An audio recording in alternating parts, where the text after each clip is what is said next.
ప్రార్థింపగా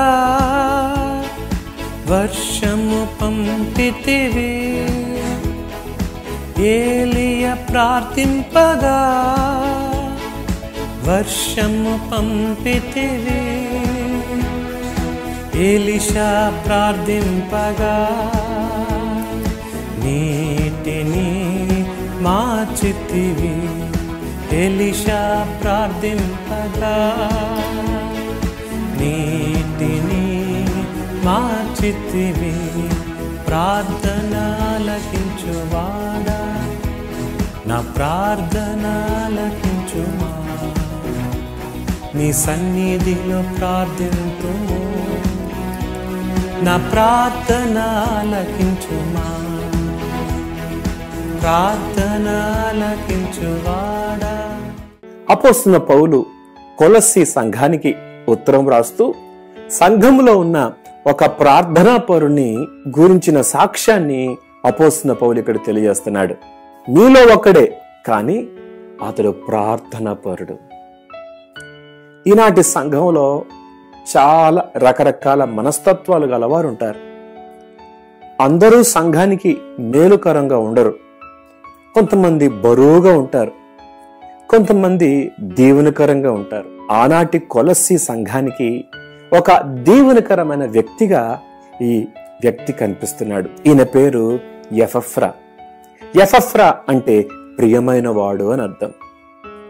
సంఘములో ఉన్న వారికి ఎంత ప్రియమైన వాడో, దైవజనునికి ఎంత ప్రియమైన వాడో.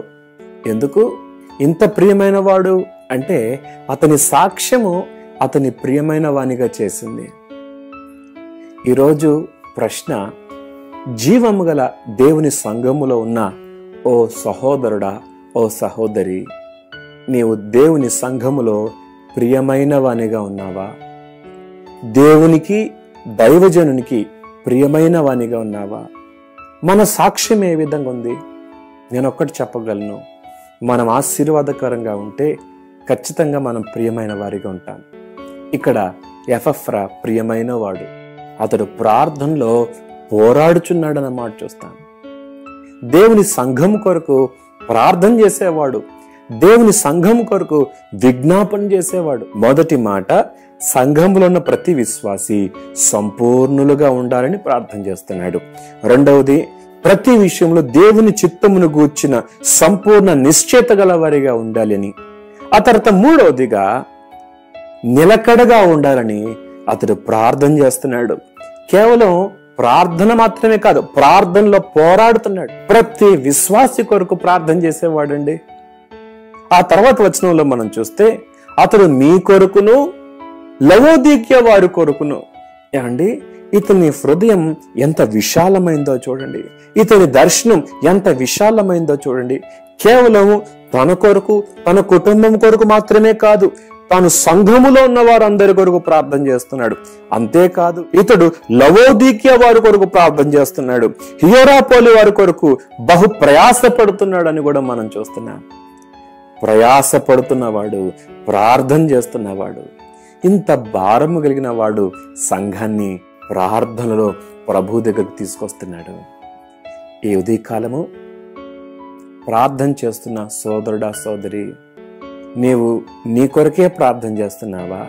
ఇతరుల కొరకు ప్రార్థన చేయగలుగుతున్నావా? విజ్ఞాపన చేయగలుగుతున్నావా? యెహెజ్కేలు గ్రంథము 22:30 చూడండి. నేను దేశమును పాడు చేయకున్నట్లు ప్రాకారమును దిట్టపరచుటకును బద్దలైన సందులలో నిలుచుటకును తగిన వాడెవడని నేను ఎంత విచారించినను ఒక్కడైనను కనబడలేదు అని యెహెజ్కేలు గ్రంథంలో దేవుడు బాధపడుతున్నాడు. కానీ కొలస్సీ ఆ ప్రాంతంలో ఉన్న వారి కొరకు, లవోదికీయ వారి కొరకు, హియెరాపోలి వారి కొరకు ఇక్కడ ఒక వ్యక్తి కనిపిస్తున్నాడు. బద్దలైన సందులో నిలబడి మొరపెడుతున్నవాడు. ఓ తల్లి, ఓ తండ్రి, నీ కుటుంబం కొరకు ప్రార్థనలో పోరాడుతున్నావా? సంఘం కొరకు ప్రార్థనలో పోరాడుతున్నావా?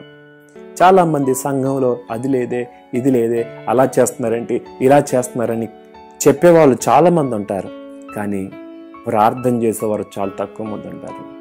సంఘ క్షేమాభివృద్ధి కొరకు ప్రయాసపడేవారు చాలా తక్కువ మంది ఉంటారు. ఇదిగో కొలస్సీ సంఘంలో ఒకడు ఎంత చక్కగా దీవెన కలిగి ఉన్నాడో చూడండి. ప్రార్థన. మహోన్నతులకు దేవా, సర్వాధికారికి స్తోత్రాలు. కొలస్సీ సంఘంలో మీలో ఒకడు అని ఎపఫ్రా గురించి మేము విన్నాం. ఇతడు ప్రార్థనలో పోరాడువాడని, అతడు మీ కొరకు ప్రార్థన చేస్తున్నాడని సంఘ పరిచర్య గురించి తెలియచేశాం. మేము సంఘ పరిచర్యలో ఏదో విధంగా కనీసం ప్రార్థించే పరిచర్యలోనైనా పాలు పంపులు పొందే కృప ఇవ్వండి. మెట్టుకు సంఘానికి మా ద్వారా క్షేమము కలగాలి. సహాయపడమని యేసు నామములో అడుగుతున్నాం తండ్రి. ఆమేన్.